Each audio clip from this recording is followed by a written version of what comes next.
Hi everyone, in front of me I've got Black Shark Pad SE, and let me share with you how to change the system language on this device.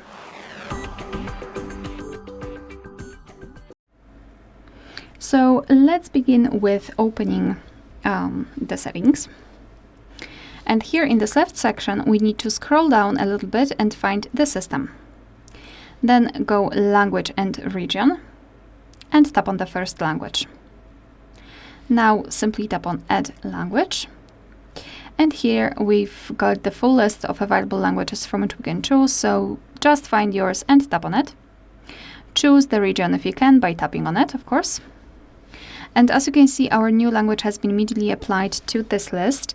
However, in my case, English is still a main one. So all we need to do to actually change the language is to reorder them. So tap on it and hold it and drag it to the first position.